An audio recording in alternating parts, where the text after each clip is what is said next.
Welcome to Alchemist Prime. I am your host Chakra, and these are SmackDown Live's top 10 moments for November 22nd, 2019.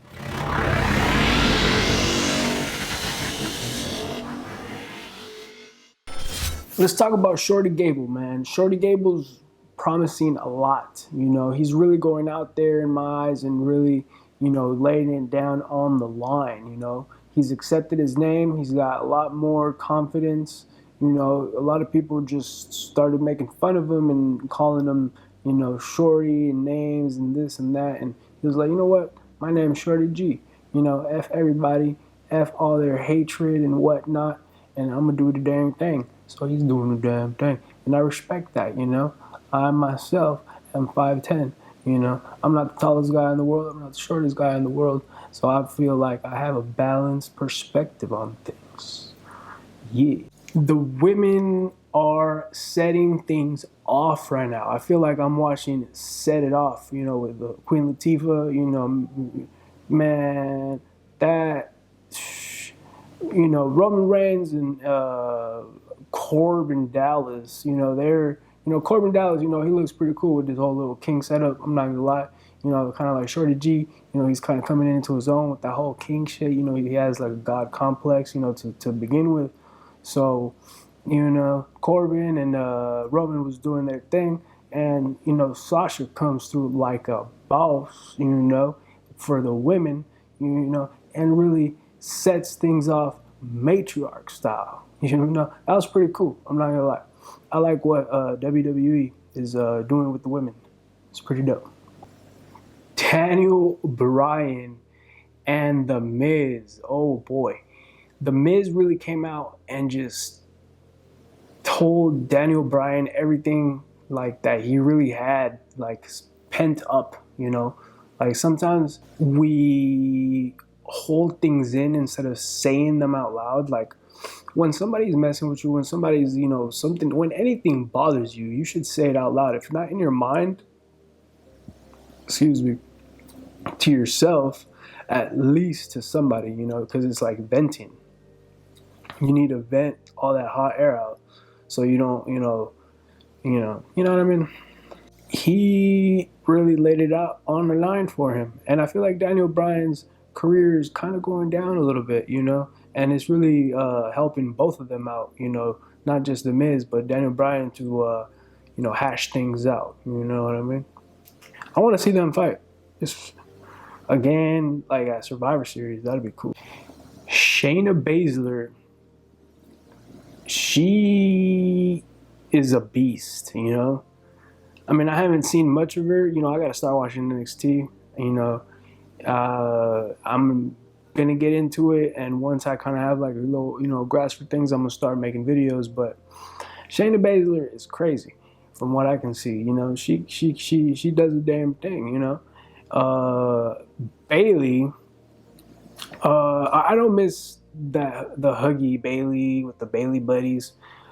She was cool and all, but first of all, Bayley looks good with her hair down. This is not for any. This is PG-13. She has a big booty. She's been coming out a little bit more. Not so. Cause she just had like a one. She's like she broke the mold. You know what I mean? She's coming out.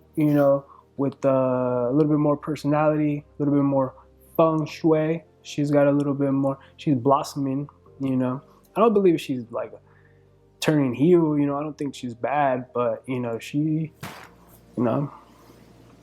their friend, who knows what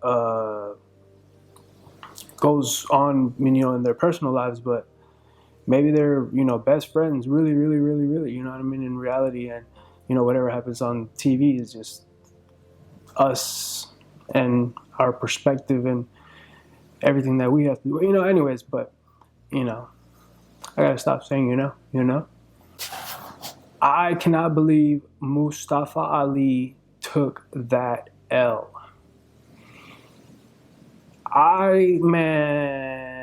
there was one day where even Shorty Damn G was like, below in my eyes of integrity level, I guess, from Mustafa Ali. Like I thought Ali was gonna like really like dig down deep, sometime and just kind of give it his all and start winning, but Shorty G's doing it. I thought it should have been him, you know.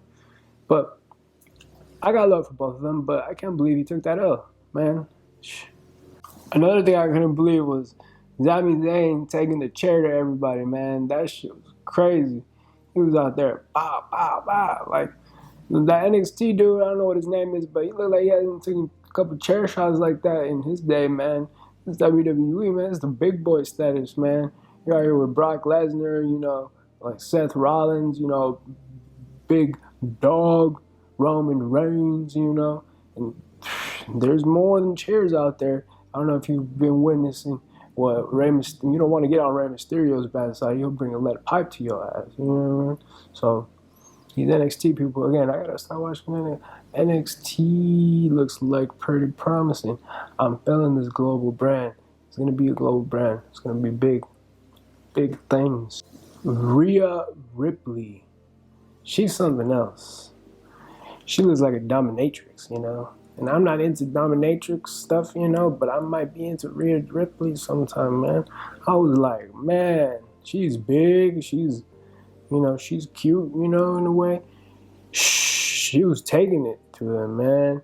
She made Charlotte bleed. I don't know if that was her, but Charlotte was bleeding, man. You guys saw that?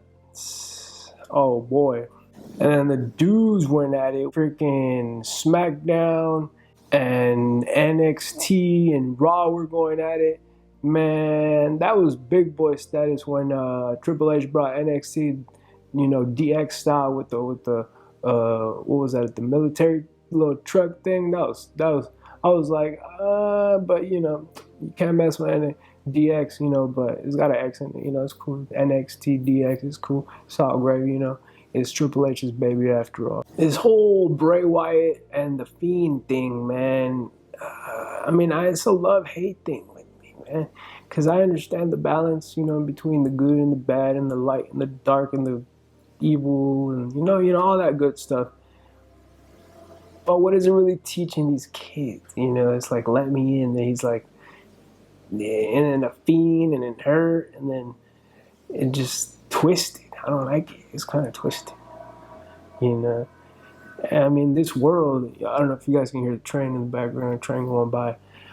This world, it's not perfect. I would like a perfect sound stage right now, but sometimes the train goes by, sometimes the doggy's playing, That's just, But I do understand that God does things for a reason, and the devil can't do something God won't allow him to. Believe that. Again, the all-out war in between NXT at the end of the night, Raw, and SmackDown, that was mania. That brought me back to my youth. That brought me back to the Attitude days, when, was going down for real, That was nice, man. I am excited, for the future. Not only, I gotta buy some WWE stock, man. If you're out there right now and you're a true WWE fan and you want to make some money in the future, first of all, buy yourself some WWE stock. Not only are you supporting WWE, but you're keeping it in good hands. You don't want these shareholders, stockholders. Say something happens, down the line. Not in our generation, but in the next generation, maybe your great grandkids. They're not gonna have WWE because of some stupid shareholders. You know what I mean? We gotta keep this legit.